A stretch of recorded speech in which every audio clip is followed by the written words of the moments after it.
Chapter 5 The Rapids of the Ogwe.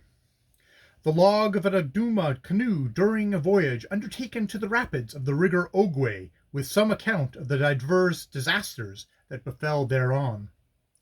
Monsieur Fouguet received me most kindly, and thanks to her Mademoiselle Fouguet received me most kindly, and thanks to her ever thoughtful hospitality, I spent a very pleasant time in Taluguga, wandering about the forest and collecting fishes from the native fishermen, and seeing the strange forms of some of these Taluga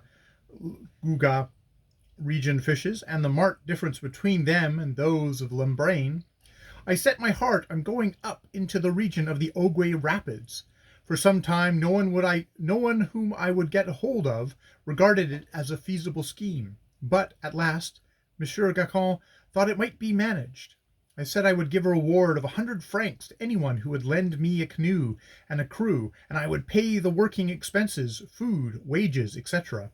Monsieur Gacon had a good canoe and could spare me 2 English-speaking Iglawas, one of whom had been part of the way with Monsieur Agret and Telesser when they had made their journey up to Franceville, and then across to Brazzaville and down the Congo 2 years ago.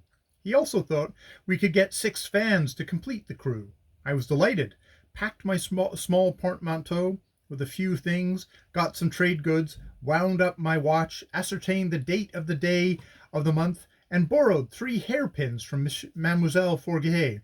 Then down came disappointment. On my return from the bush that evening, Mademoiselle Fouguet said Monsieur Gacon said it was impossible. The fans round Taluguga wouldn't go at any price above Najol, because they were certain they would be killed and eaten by the upriver fans.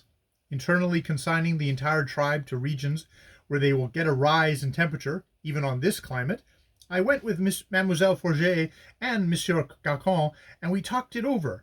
Finally, Monsieur Gacon thought he could let me have 2 more Igalawas from Hatton and Cookson's Beach across the river.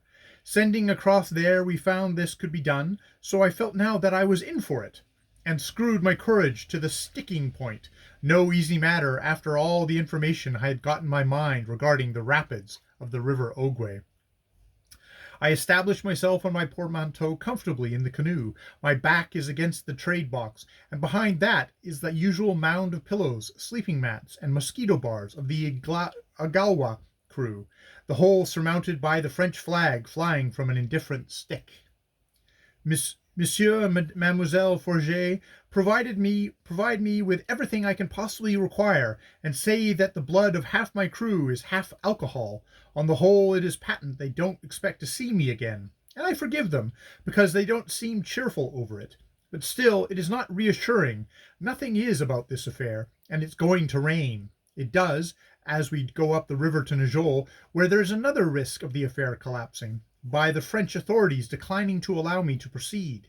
On we paddled, Bobo, the headman, standing on the bow of the canoe in front of me to steer, then I, then the baggage, then the able-bodied seamen, including the cook, also standing and paddling. And at the other extremity of the canoe, it grieves me to speak of it in this unseamanly way, but in these canoes both ends are alike, and chance alone ordains which is bow and which is stern, stands Pierre, the first officer, also steering.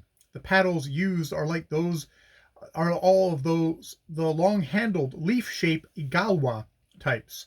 We get up just past Talugua Island, and then tie up against the bank of Monsieur Ganzet's plantation, and make a piratical raid on its bush for poles. A gang of his men come down to us, but only to chat. One of them, I notice, has something happened severely to one side of his face. I ask Mabo what's the matter, and he answers with a derisive laugh, "He be fool, man. He go for thief plantation, and done got shot." Mabo does not make it clear where the sin in this affair is exactly located, and I expect it is being fool man. Having got our supply of long, stout poles, we push off and paddle on again. Before we reach Najol, I recognize my crew having got the grumbles, and at once inquire into the reason. Mabo sadly informs me that they got no chop, having been provided with only plantain and no meat or fish to eat with. I promise to get them plenty at Najol, and contentment settles on the crew, and they sing, After about 3 hours, we reach Najol, and I proceed to interview the authorities. Dr. Plaisir is away down the river, and the two gentlemen in charge don't understand English, but Pierre translates, and the letter which Monsieur Fauguet has kindly written for me explains things, so the palaver ends satisfactorily after a long talk. First, the official says he does not like to take the responsibility of allowing me to endanger myself in those rapids.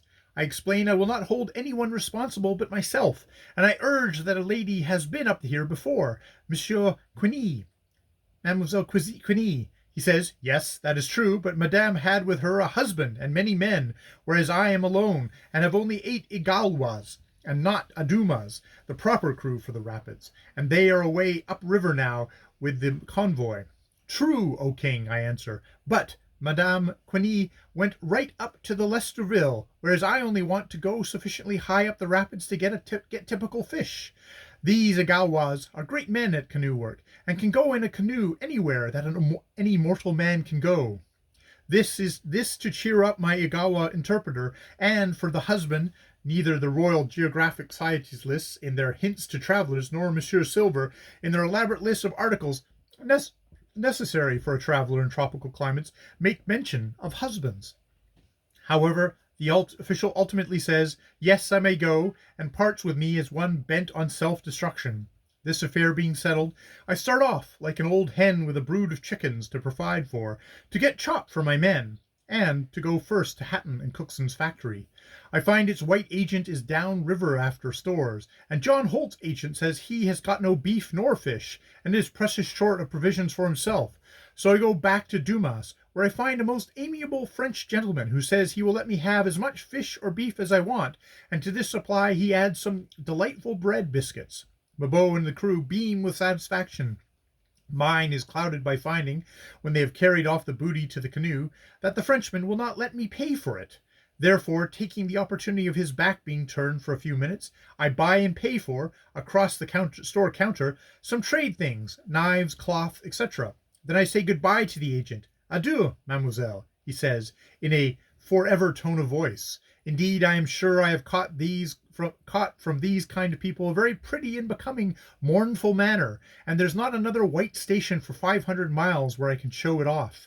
Anyway, away we go, still damp from the rain. We have come through, but drying nicely with the day, and cheerful about the chop.